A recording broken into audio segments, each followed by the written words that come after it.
Quite simply, power corrupts, and a great deal of power corrupts greatly. The modern Orthodox approach is that post-Churban Bayit, post the destruction of the temple, authority was transferred from the temple in Jerusalem to Torah centers around the world, led by their rabbis in partnership with community. Of course, these rabbis are encouraged to consult with more senior rabbis. Of course, they're encouraged to consult with chaverim, with friends. But knowing the situations and conditions of their communities, they are empowered and trusted to make their own decisions. A good example of this, by the way, is the issue of conversion. There has been a move now, even in America, in the Orthodox community, to have Gerut centralized. That is to say that only a few centralized Batei Dinim courts can carry out a conversion. Your rabbi profoundly disagrees.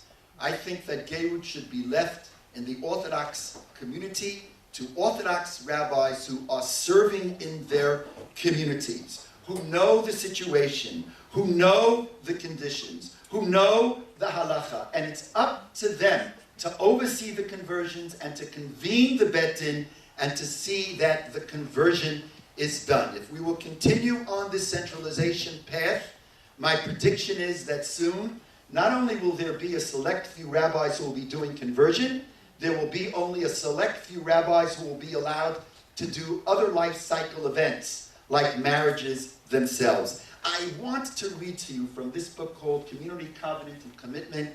These are letters and interviews with Rabbi Soloveitchik, and it's fast reading, it's not his philosophical writings, it's the Rav speaking off the cuff, and he speaks with such beauty.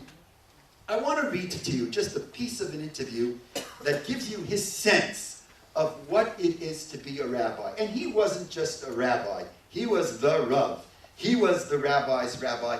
I want to read you just a snip so you'll see why I consider him to be Mori v'Rabbi.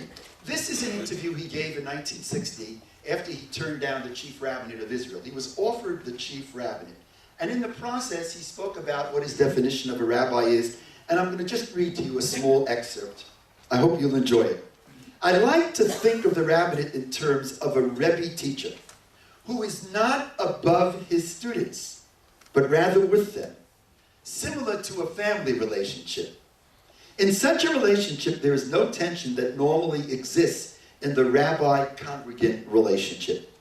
The official position is secondary to the personal relationships. My ancestors did not relate to their congregants in a formal way, but rather on a personal, intimate relation of a Rebbe teacher.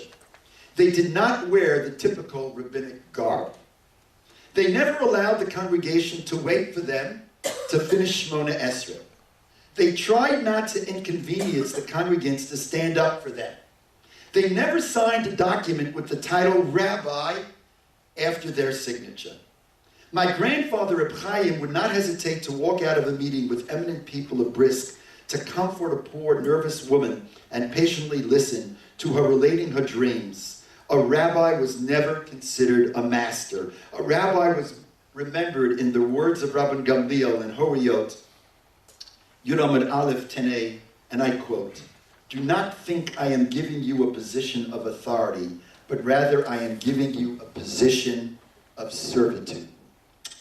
Do not think I am giving you a position of authority, but rather I am giving you a position of servitude.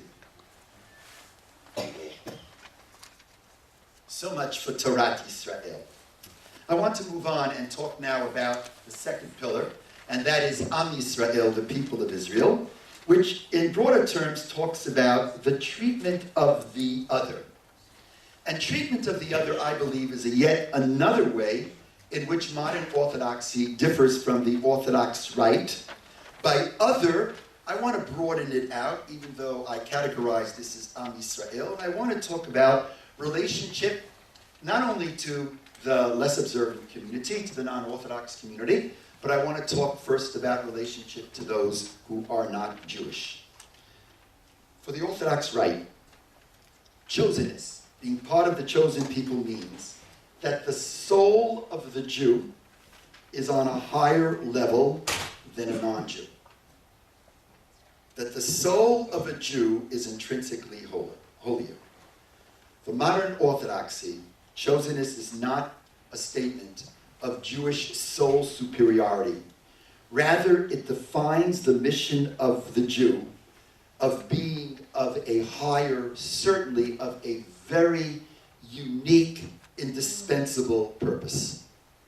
In the words of the Seferno, a 16th century commentary from Italy, he writes on the sentence when God chooses Am Yisrael, Vatem tihyu mamlechet kohanim, and you shall be for me a kingdom of priests, he says, Ki tihyu mamlechet kohanim lahavinu larot l'chol hamin ha'enoshi l'kro kulam b'shem Hashem. For you have a responsibility to be a kingdom of priests. And the role of a priest is to be a teacher.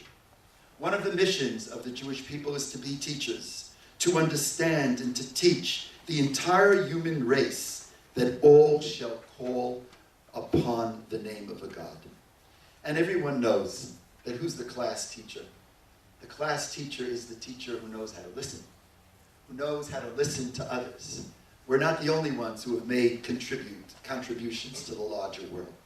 There are so many in the larger world who are not Jewish, who have made enormous contributions to the Jewish people and, in fact, to the larger world. Therein lies a very important difference. That chosenness doesn't mean innate soul superiority. Chosenness in modern Orthodoxy has to do with ideology. It has to do with a sense of purpose of what Torah is all about. In addition, for the Orthodox rite, Darkei Shalom, those two words are very important. The law which underscores our responsibility to the Jewish community is a minimalist concept. So the Gemara says things like this: bury the non-Jews, heal the non-Jews, mipnei Darkei Shalom. Because if we won't bury them, they will not bury us. If we will not heal them, they will not heal us. Darkei Shalom. That understanding of Darkei Shalom is what I call a minimalist understanding of Darkei Shalom. I understand it differently. I think my colleagues in our communities, I pray, understand it differently. Modern Orthodoxy understands Darkei Shalom as a maximalist idea. Shalom is not lowercase. Shalom is uppercase. Shalom is one of the names of God. So when the Talmud says, bury and heal those who may not be Jewish, do it because this is the way of God. Do it not because we have something in it for ourselves. Do it because it is the right thing to do. Do it because it is a maximalist idea, as shalom is one of God's name. Be kind to the non-Jew, as this is the way of God. This is Darkei Shalom. As God cares for all human beings, as everyone is created in God's image, so must we all care. Let's take a look for a moment at number 4 in the sheets that I have distributed. This is from the writings of a rabbi mentor of mine, the great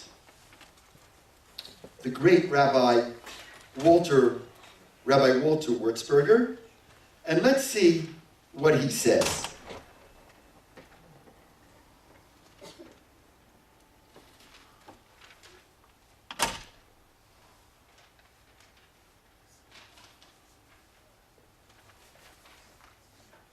Thank you very much.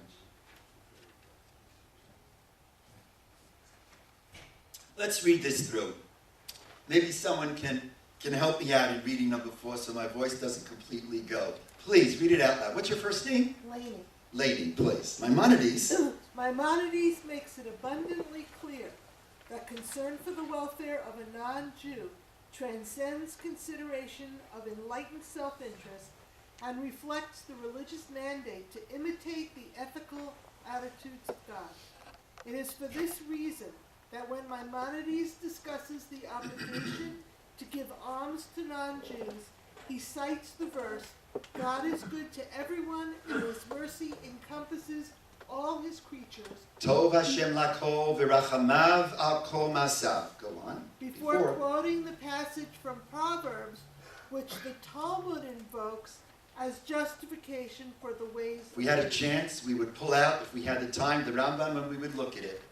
Before he quotes Dracheha Darchei Noam v'chol netivotei shalom, which is really what Darkei Shalom is, netivotei shalom, he precedes that with the sentence Tov Hashem lakol. And so Rabbi Wurzberger asks, why is it the case? Why doesn't he just quote the sentence v'chol netivotei shalom? And Lainey, please continue. Apparently, Maimonides went out of his way to guard against any attempt to look upon moral actions towards non-Jews as grounded exclusively in purely pragmatic considerations calculated to secure the peace of the Jewish community. By linking the pursuit of the ways of peace with the divine attribute of compassion, Maimonides suggests that what is involved in the ways of peace is an overriding religious imperative. Now, distinctions can also be made in understanding our relationship to non-Orthodox Jews. For the Orthodox Rite, the goal of outreach, by and large, there are some differences, but I think deep down, the goal of outreach is to convince people to become Orthodox. For the modern Orthodox, the goal is not only the observance of ritual. Look, I'm a salesman. I'm selling Shabbos. I'm selling Kashrut. I'm selling Tarat HaMishpacha. I'm selling Tefillah. I'm in love with it.